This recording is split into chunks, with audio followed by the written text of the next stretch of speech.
যে রথের দিন সবাই দড়ি ধরে টানছে।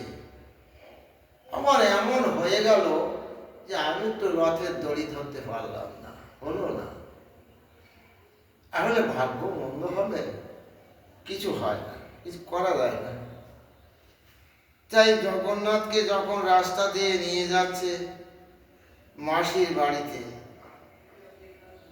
তা আমি চিন্তা করলাম, এই চিন্তা করেছি যে জগন্নাথ দেবের রশি যখন ধরতে পারলাম না, তাহলে আমি জগন্নাথ দেবের একটা অঞ্জলি হিসাবে, ভক্তিগীতি হিসাবে তার একটা গান বানাই। তাই ওগো জগন্নাথ, তোমাকে প্রণাম জানাই। তোমার লইয়া যাব আমি ওই নগরের রাজপথে। তার মানে ওরা যাচ্ছে আমাদের বাড়ির সামনেতে উঠে বড় রাস্তা দিয়ে গঙ্গাজোয়ার দিক হাই রোড দিয়ে যাচ্ছে। ওই মাঝের ছাড়িয়ে ওখানে ওনার জায়গাটা করেছে, ওখানে মাসির বাড়ি। তোমায় লয়ে যাব আমি ওই নগরের রাজপথে, তোমায় লয়ে যাব আমি ওই নগরের রাজপথে।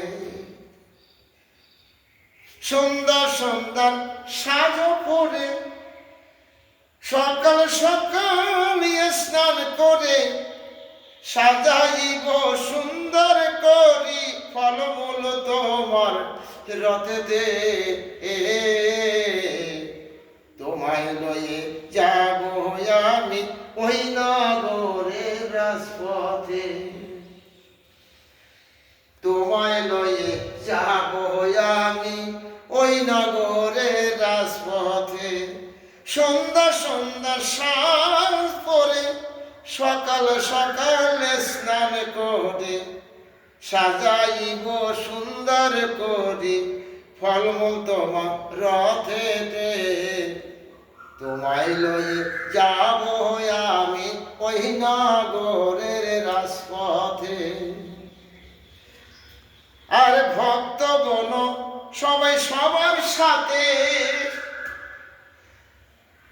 ভক্তগণ সবাই সবার সাথে টানবে সবাই দড়ি হাতে।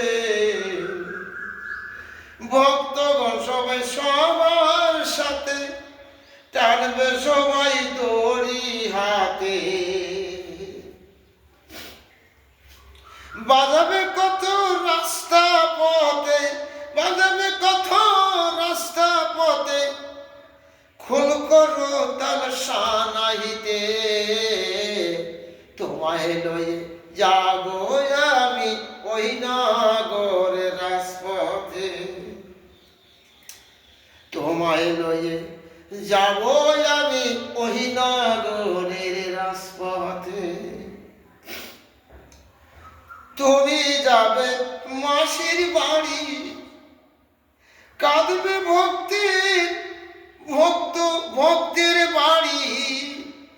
তুমি যাবে মাসির বাড়ি, কাঁদবে ভক্তের বাড়ি।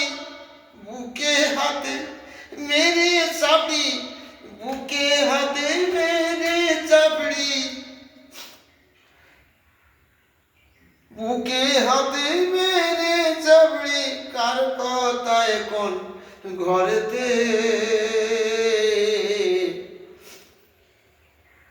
তোমায় লয়ে যাব আমি ওই নগরের রাজপথে, তোমায় লয়ে যাব আমি ওই নগরের রাজপথে। সুন্দর সুন্দর সাজো পরে সকাল সকাল স্নান করে সাজাইব তোমার সুন্দর করি ফলমূল তোমার রথেতে।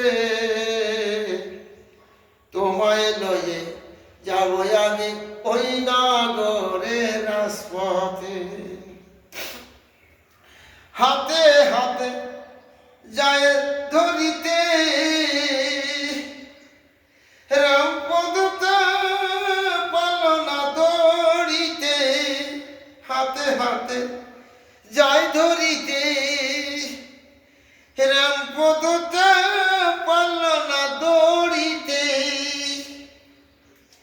আরে কান্দে বসে ঘর ধরেতে, কান্দে বসে ঘর ধরেতে, পাগল মন আর থাকে না ঘরেতে। তোমায় লয়ে যাব আমি ওই নগরের রাজপথে, তোমায় লয়ে যাব আমি ওই নগরের রাজপথে, তোমায় লয়ে যাব আমি ওই নগরের রাজপথে।